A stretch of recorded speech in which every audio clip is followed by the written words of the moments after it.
Flight Lieutenant James Nicolson is burning alive. It is the 16th of August, 1940. He is at 17,000 feet somewhere north of Southampton, and the cockpit of his Hawker Hurricane is on fire. 4 cannon shells from a Messerschmitt Bf-109 have already torn through the aircraft. 2 have wounded him. 1 has punched through the gravity tank, and the fuel is going. The pain is real, and the decision is obvious, and Nicholson is already beginning to bail out when he sees something cross in front of him. A Bf-110, a German twin-engine fighter, a target, close, and he makes a choice that no reasonable man would make. He climbs back into the burning cockpit. He stays in it until the Bf-110 goes down. Then, and only then, does he leave. The aircraft that saved him long enough to do that was the same aircraft Luftwaffe pilots had been mocking since before the war started. They had a name for it. Der fliegende Sarg. The flying coffin. Not a joke. A verdict. A dismissal delivered with the quiet confidence of people who already knew how the story would end. By the time that verdict was completed, Hurricane pilots had confirmed the destruction of 1,500 Luftwaffe aircraft in the first year of the war alone. 656 of the 1,107 enemy aircraft destroyed by Fighter Command during the Battle of Britain. 55%. Credited to the plane the Germans thought was already dead. To be fair to the Luftwaffe, the contempt was not irrational. It was technical. It was specific. And in the summer of 1940, it was very nearly correct. The Hurricane Mark I was, by any honest engineering assessment, an aircraft built from yesterday's thinking. Its fuselage was constructed from braced steel tubing covered in doped fabric, the same Irish linen construction method Hawker had been using since their biplane days. This was not a metaphor. The Hurricane's tail section was aerodynamically almost identical to the Hawker Fury it had descended from, a biplane that had entered service in 1931. The stressed skin monocoque construction that defined modern fighter design, the method used in both the Supermarine Spitfire and the Messerschmitt Bf-109, had been entirely bypassed. Sidney Cam's team had produced something that flew fast but was structurally closer to the aircraft of the previous war. The performance numbers made this worse, not better.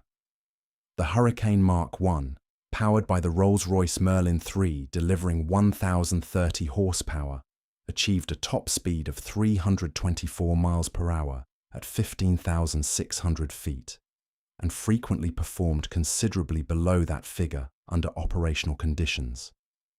The Messerschmitt Bf-109E, the variant the Luftwaffe was flying over Britain in 1940, achieved 348 miles per hour at 14,560 feet. The 109E was faster in level flight, considerably faster in a climb, and markedly faster in a dive, where its direct fuel injection system prevented the engine cutting out under negative G maneuvers in a way the Hurricane's carburetor-fed Merlin simply could not match. The German Aircraft Intelligence Bureau, Abteilung 5 of the Luftwaffe General Staff, had assessed the Hurricane correctly. Its reports from late 1939 described the aircraft as a transitional design, a monoplane wearing biplane clothes, capable in performance but already approaching the ceiling of what its airframe could deliver. Comparative flight trials conducted by the RAF itself in May 1940 confirmed it. The Bf-109E was 30 to 40 miles per hour faster than the Hurricane in level flight. The official trial report noted that the Hurricane was outpaced and outclimbed by the German fighter. The Luftwaffe knew it faced 32 Hurricane squadrons and 19 Spitfire squadrons. They had decided which problem was not a problem. The Hurricane was the old aircraft. The Hurricane was the soft target. The Hurricane was the one they did not need to worry about. There was, in almost all of that analysis, at least one crack. They were right about the airframe. The Hurricane's fabric-covered fuselage was genuinely obsolete by 1940. They were completely wrong about what that meant in combat. The variable the German technical assessments never measured was repairability, not maintenance, not servicing, not the abstract theoretical ease of keeping an aircraft in good mechanical condition. The specific, physical, unglamorous reality of what happened to a fighter that had been shot, had managed to get back to an airfield, had come down in a field with a damaged undercarriage, had caught fragments in its wing fabric, had taken a 20mm cannon shell through its rear fuselage, and the question of how quickly that aircraft could be returned to the air. The answer for the Hurricane was hours, sometimes less. The doped fabric fuselage covering that the Luftwaffe had identified as evidence of obsolescence was also, in the hands of an experienced ground crew, the fastest possible repair surface in aviation. A cannon shell that punched through the stressed skin aluminium of a Spitfire left torn, buckled, structurally compromised metal that required sheet metal fabrication and precision fitting.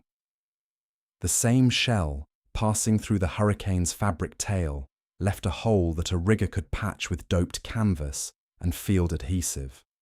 The fabric people, as one Hurricane ground crewman put it, were dressmakers really.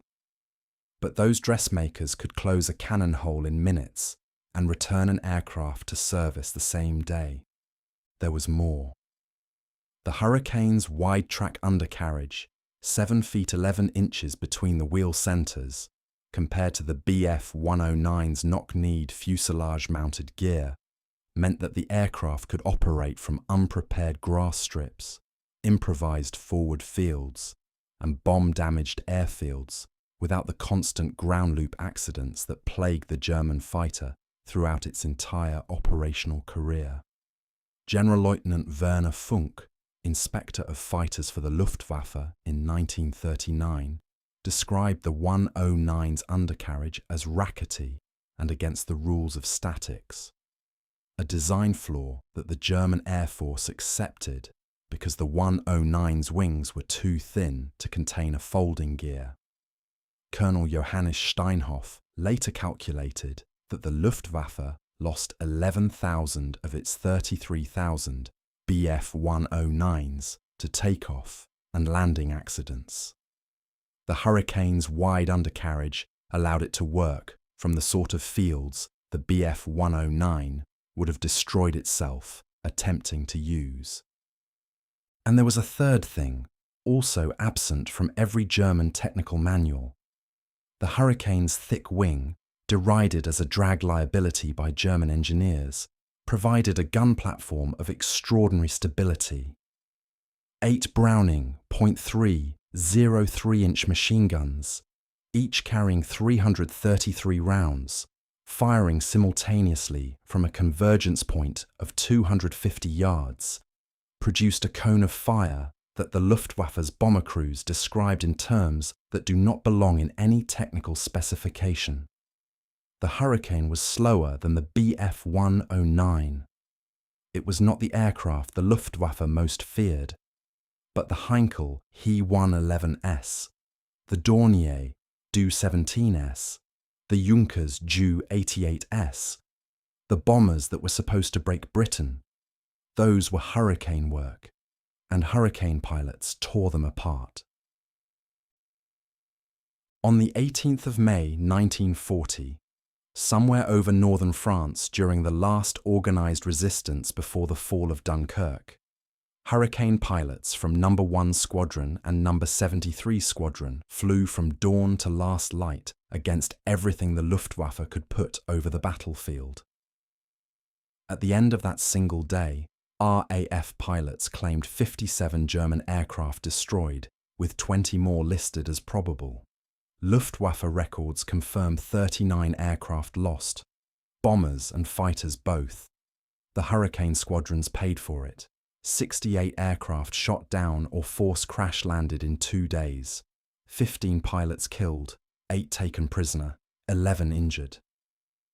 But the exchange rate was what it was, and the Luftwaffe High Command, which had expected the French campaign to demonstrate the permanent obsolescence of British air power, found itself replacing aircraft at a rate it had not planned for.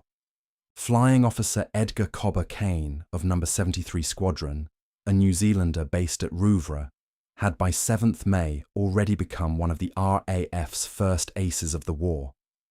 16 kills confirmed, including an engagement in which he attacked a formation alone over Metz, was hit, and brought his aircraft back with the controls barely responding.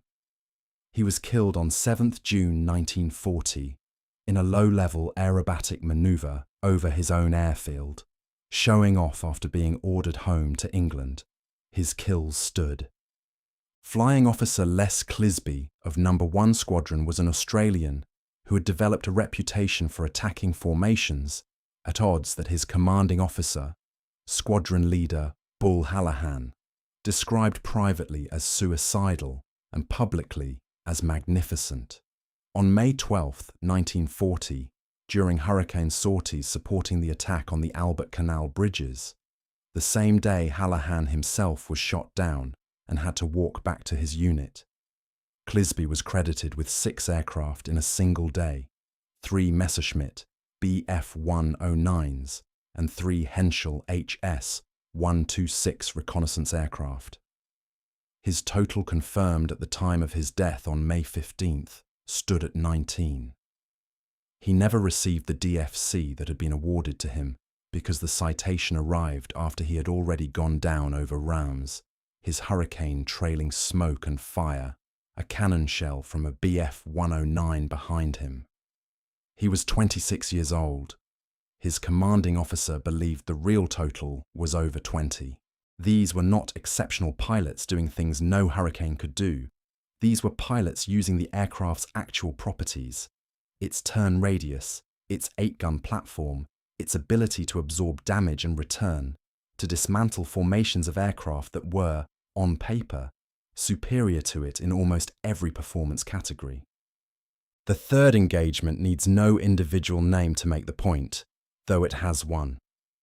On August 15th, 1940, what the RAF later called the hardest day of the Battle of Britain, the Luftwaffe launched over 1,800 sorties against Britain from bases in both France and Norway simultaneously.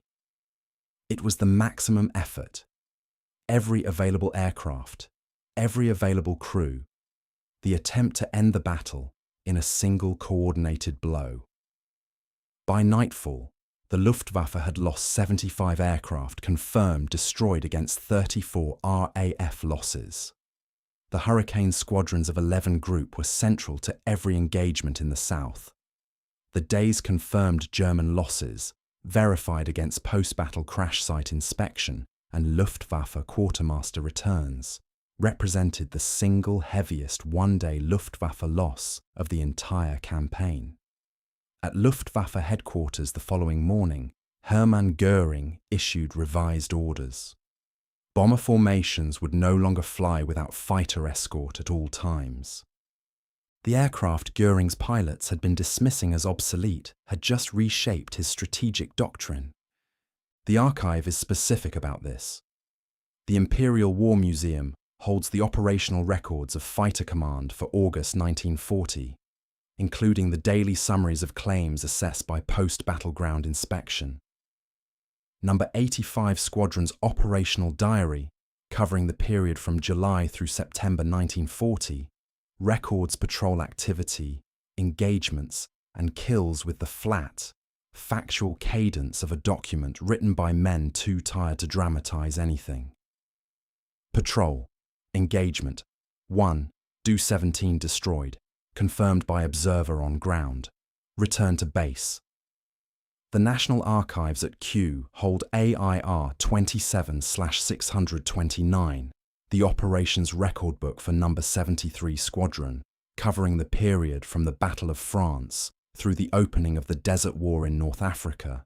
The same aircraft, the same pilots, the same fabric airframe, operating in temperatures the original design specification had not contemplated. On airstrips, the Bf-109 would have refused. One entry from the period, from a flight sergeant whose name the record does not make entirely legible, notes that the aircraft returned with battle damage to the port wing, both engine cowl panels buckled and fabric peeling from the fuselage rear. Repaired and serviceable by 1730. Under 6 hours, no replacement parts, no factory, field tools and doped canvas. That was the aircraft the Germans had decided not to worry about. Unteroffizier Werner Karl flew as a gunner in a Heinkel He-111 of Kampfgeschwader 53. He was shot down and captured on September 2nd, 1940, taken to a British interrogation facility, and his account was recorded. He described the moment the Hurricanes came through his formation over the Thames estuary in terms that his debriefers found worth preserving. He said he had been told, before the campaign began, that the RAF's older fighters, the Hurricanes specifically, were not a serious threat to a properly escorted bomber formation. He had believed it. He had flown 6 missions believing it. Then, they came from the sun and the guns did not stop. The aircraft held straight and came through the fire and it would not break away. We had already turned and the aircraft was still there and the guns were still firing. I did not understand why it would not break. He paused in the account, according to the debrief notes. Then he said, "It felt like something that could not be killed."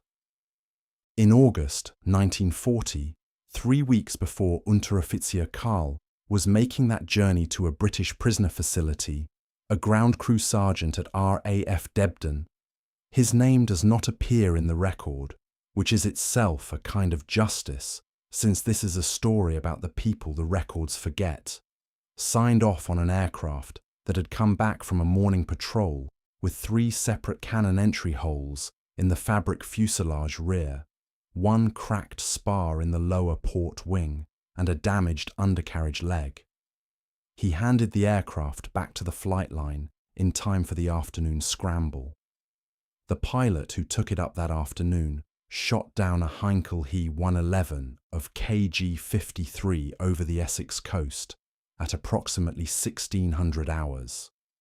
The ground crew sergeant never wrote about it. He had other aircraft to fix. What the evidence actually proves is not complicated, though it took most of a war to demonstrate it clearly enough to satisfy the people who had decided the answer in advance. Battlefields do not reward the weapon that wins on paper. They reward the weapon that keeps working when everything has gone wrong, when the field is under artillery fire, when the ground is soft and the spare parts are 3 days away, when the pilot is exhausted and the engineer is working by torchlight and the aircraft has taken damage that the designer's calculations said should have put it on the ground.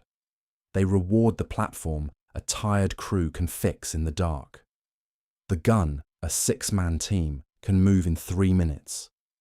The aircraft that can come down in a field, take fabric patches from a kit no heavier than a dressmaker's bag, and be back in the air before the formation that shot it down has reached its home airfield.